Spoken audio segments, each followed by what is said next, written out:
कन्हैया।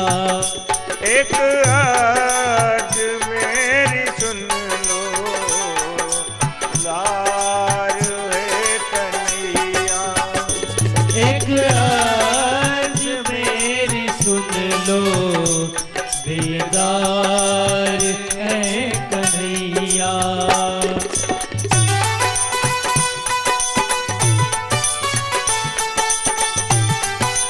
बोलिए वृंदावन बिहारी लाल की जय हो।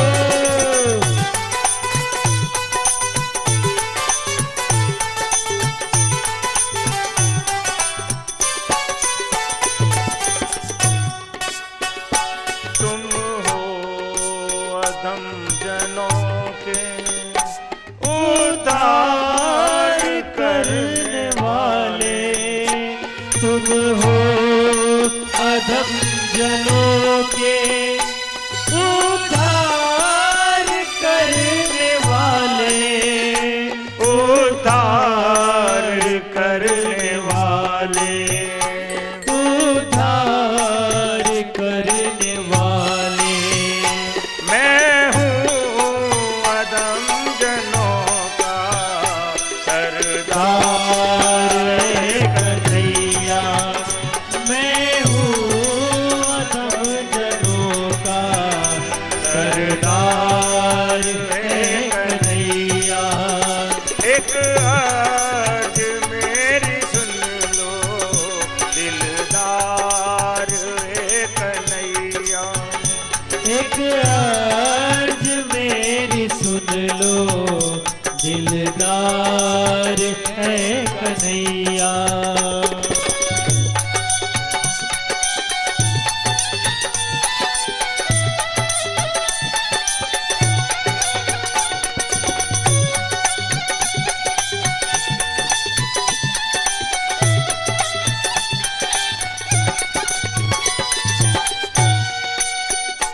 करुणा निधान करुणा करनी पड़ेगी तुमको।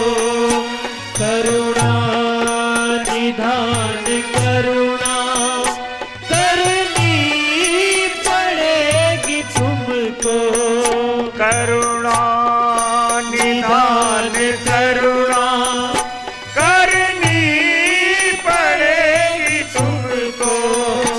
करुणा निधान करुणा करनी पड़ेगी तुमको। करनी पड़ेगी तुमको। हाँ, करनी पड़ेगी तुमको। वरना ये नाम होगा बदनाम है कन्हैया। वरना ये नाम होगा बदनाम है कन्हैया। एक अर्ज मेरी सुन लो दिलदार है कन्हैया। एक अर्ज मेरी सुन लो दिलदार है कन्हैया। कर दो अदम की नैया बब पार है कन्हैया। कर दो अधम की नैया भव पार है कन्हैया। कर दो अदम की नैया बब पार है कन्हैया। कर दो अधम की नैया भव पार है कन्हैया। विष्णु पितामह कहते हैं कि गोविंद मेरे शरीर से ये प्राण निकल रहे हैं, स्वीकार करें स्वीकार करें।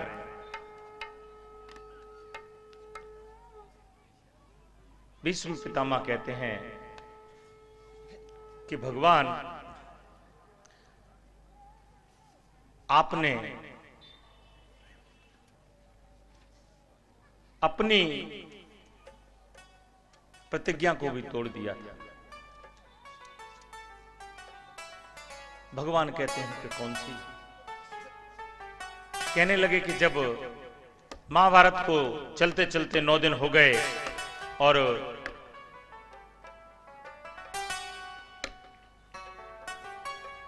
पांडव शिविरों में किसी वीर की मृत्यु नहीं हुई, तो दुर्योधन एक दिन मेरे पास आया और कहने लगा कि बाबा, मैं कल घोषणा कर दूंगा कि हम हार गए और पांडव युद्ध जीत गए। तो भीष्म पितामह कहते हैं कि दुर्योधन,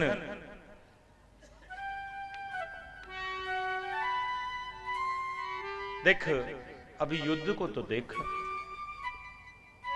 अभी युद्ध चली तो रहा है। कहने लगा कि नहीं बाबा, आप पांडवों से प्रेम करते हैं तो मैं कल घोषणा कर दूंगा।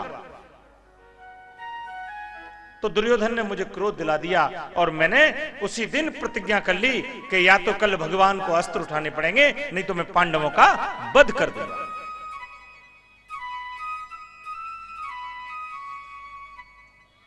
भीष्म पितामह से आज वैष्णव अपराध हो गया।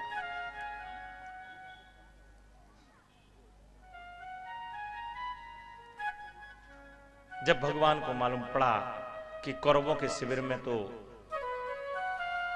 फटाके छूट रहे हैं, सेनाइयां बज रही हैं, भगवान ने सेवक को भेजा। सेवक ने आकर मालूम किया कि भगवान भीष्म प्रतिज्ञा है कि कल पांडवों का वध होगा। भगवान ने कहा कि बाबा को मेरी प्रतिज्ञा नहीं मालूम, न में भक्त प्रणश्यति। अरे मेरे भक्त का कौन बाल बांका कर सकता है। भगवान तुरंत गए हैं द्रौपदी जी के शिविर में। रात्रि में द्रौपदी जी को जगाया और कहने लगे कि बहन उठो। द्रौपदी जी कहती हैं कि भैया रात को। कहने लगे कि बहन बात का समय नहीं है, कल तो विधवा हो जाएगी। द्रौपदी जी विचलित नहीं होती।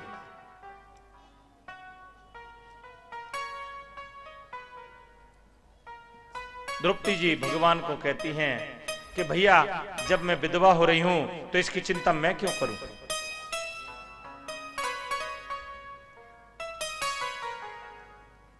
द्रौपदी जी ने ले लिया।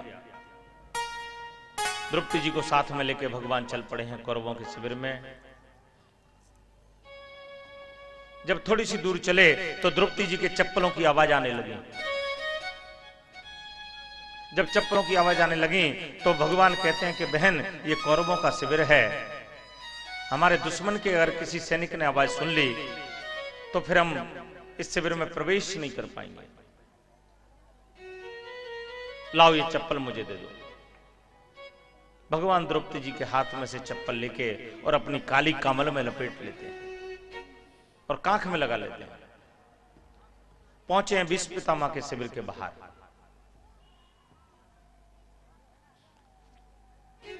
कहने लगे, जैसे ही भीष्म पितामह के शिविर के बाहर पहुंचे, शिविर के बाहर सेनापति खड़े हुए। कौन? कहने लगे भैया पांडवों की बहू द्रौपदी हैं और बाबा का दर्शन करना चाहती हैं। प्रकाश किया, मुख देखा, पहचान गया द्रौपदी जी। द्रौपदी जी को प्रणाम किया। कहने लगे आप अंदर जा सकती हैं। कहने लगे आप? भगवान ने कहा बन गया काम। भगवान ने कहा कि भैया मैं कौन? मैं कौन? काले कामर और काले ही कृष्ण। उन्होंने कहा भैया मैं तो इनका एक छोटा सा नौकर हूं। अहम भक्त पराधीन।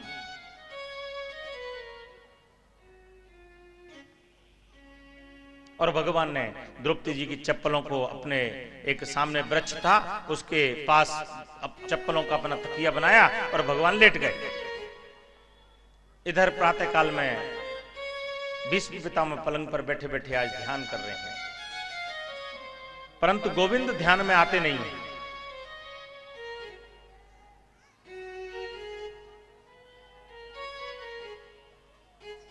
क्योंकि भगवान ने काली कामल ओढ़ रखी है। बार बार भीष्म पितामह के ध्यान में काली छाया आ जाती है, क्योंकि बाबा से वैष्णव अपराध हो गया। क्योंकि बाबा ने कहा था कि मैं कल पांडवों का वध कर दूंगा, गुरु का, भगवान का और भगवान के भक्त का। जो अमंगल की कामना करता है उसको कहते हैं वैष्णव अपराध।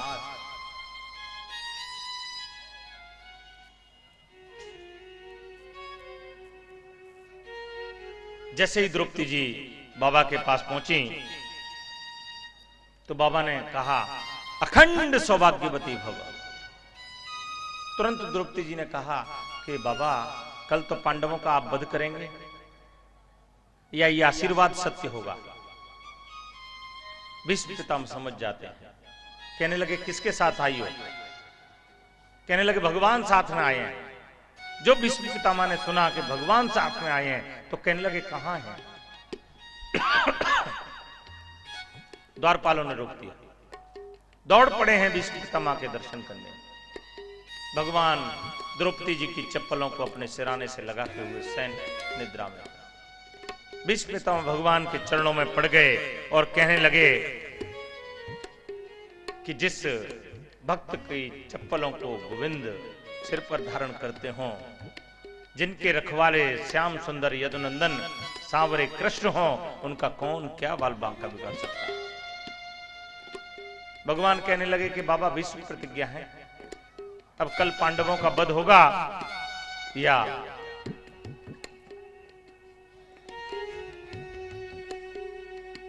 अखंड सौभाग्यवती। तो कहने लगे कि अब तो आशीर्वाद ही फलित होगा। कल जब अर्जुन युद्ध करे तो शिखंडी को सामने रखकर मुझसे युद्ध करे।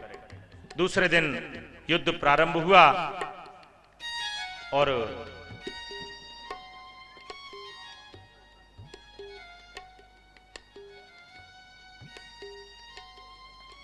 इधर से भीष्म पितामह जब तक 4 तीर छोड़ते हैं तब तक 1 तीर अर्जुन छोड़ पाते हैं।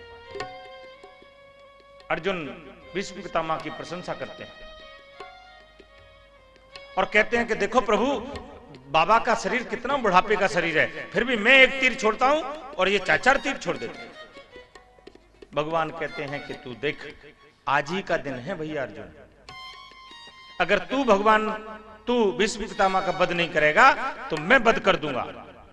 तुरंत भगवान ने घोड़ों की राह छोड़ दी है और भगवान पृथ्वी पर कूद पड़े हैं। पृथ्वी में कंपायमान हो रहा है और टूटे हुए रथ का पहिया उठा लिया है और पहिया बन गया है सुदर्शन चक्र। इधर भगवान ने जब सुदर्शन चक्र उठाया है तो भीष्म पितामह भी रथ से कूद पड़े और प्रभु के चरणों में खड़े हो गए, कहने लगे मारो मारो प्रभु। अरे जिसके मारने में भी इतनी करुणा हो।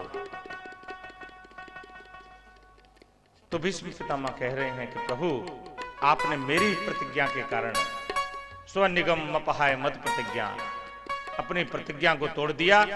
भीष्म पितामह का अंतिम समय है, सूर्य अनेक नाम लेकर आ रहा है, कोई गोविंद कह रहा है और कोई गोपाल। कोई कहे गोविंद कोई गोपाला, मैं तो कहूँ सावरिया बांसुरी वाला। मैं तो कहूँ सावरिया बांसुरी वाला। कोई कहे गोविंद कोई गोपाला, मैं तो कहूँ सावरिया बांसुरी वाला। हाँ, मैं तो कहूँ सावरिया बांसुरी वाला। कोई कहे गोविंद कोई गोपाला, मैं तो कहूँ सावरिया बांसुरी वाला। अरे मैं तो कहूँ सावरिया बांसुरी वाला। अनेक नाम लेकर भीष्म पिता भगवान की स्तुति कर रहे हैं। अनेक नाम लेकर भगवान की स्तुति कर रहे हैं और इधर भीष्म पितामह के शरीर से ज्योति निकली और भगवान के श्रीअंग में समाहित हो गई।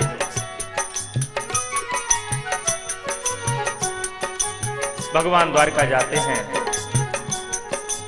भगवान के साथ अर्जुन भी गए हैं। जब काफी समय हो जाता है, अर्जुन द्वारिका से जब लौटे नहीं हैं, तो युधिष्ठिर कहते हैं कि आज बहुत अपशगुन हो रहे हैं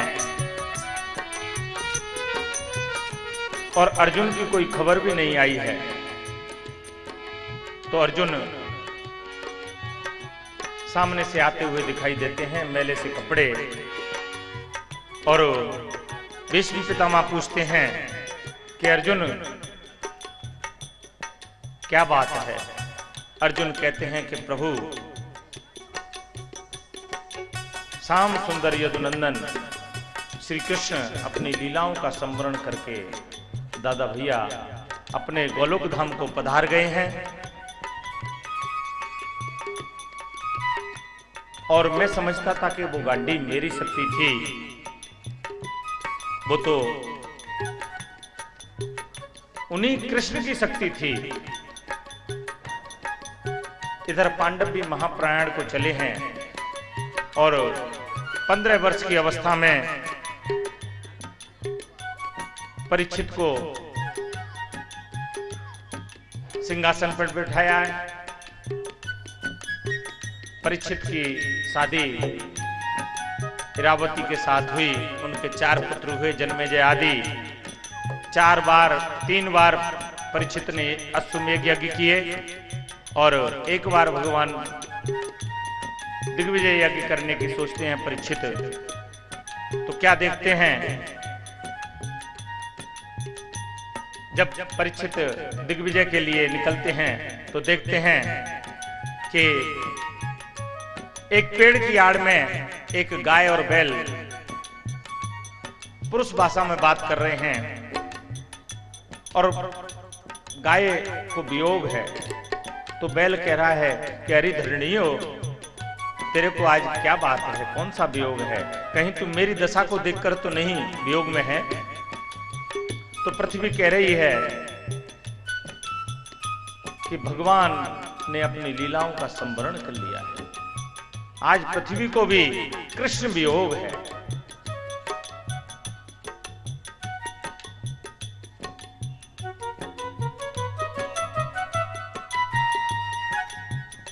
क्योंकि बैल जो है एक पैर पर खड़ा हुआ है और बैल है साक्षात धर्म। महाराज परीक्षित देखते हैं कि एक काला काला लंबा तगड़ा आदमी बैल को तो डंडे से मार रहा है और गाय को लात से। महाराज परीक्षित कहते हैं कि कौन है तू? तो कहता है कि भगवान मैं कलकाल हूं। महाराज परीक्षित कहते हैं कि कली, तू मेरे इस राज्य से बाहर निकल जा। परंतु कली कहता है कि महाराज जहां तक सूर्य चंद्रमा की रोशनी है वहां तक आपका राज्य है, तो आप मुझे स्थान प्रदान करें। परीक्षित सोचते हैं कि कली में अनेक अवगुण हैं, पर एक गुण है कि कलौ के सब कीर्तना। कलयुग में भगवान का दर्शन सिर्फ नाम स्मरण से। तो कली की स्थापना भी करने का निर्णय परीक्षित कर लेते हैं। और देखिए, ये भागवत कथा बड़ी विस्तृत कथा है, परंतु समय का अभाव है, इसलिए थोड़ा थोड़ा सबको, सभी कथाओं को थोड़ा थोड़ा प्रेम से कहो श्री राधे। श्री राधे। तो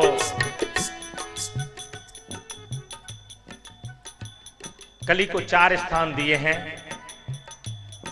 दूतम पानम स्त्री ये सुना, जहां जुआगर हो, मदिरालय हो, वैश्यालय हो और कसाई खाना हो। तो कली ने कहा कि एक जगह मुझे और दे दें प्रभु। तो जात रूप में कली को और महाराज परीक्षित ने स्थान दिया है। जात रूप कहते हैं संस्कृत में स्वर्ण को। तो स्वर्ण में भी कली की स्थापना की। बहुत दिनों बाद महाराज परीक्षित जब सभा में आए हैं तो सभी सभासद कहते हैं महाराज परीक्षित को कि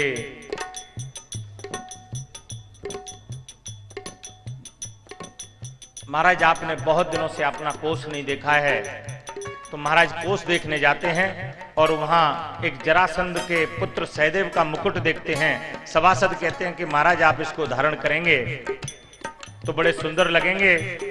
महाराज परीक्षित मुकुट धारण कर लेते हैं और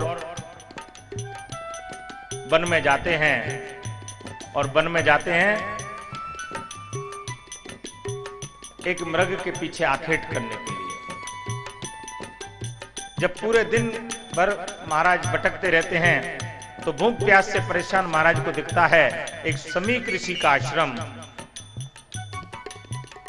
महाराज परीक्षित उस आश्रम में पहुंचते हैं और कहते हैं कि ये महात्मा समाधि में बैठा है, इसको इतना भी मालूम नहीं कि इसके देश का राजा आया है।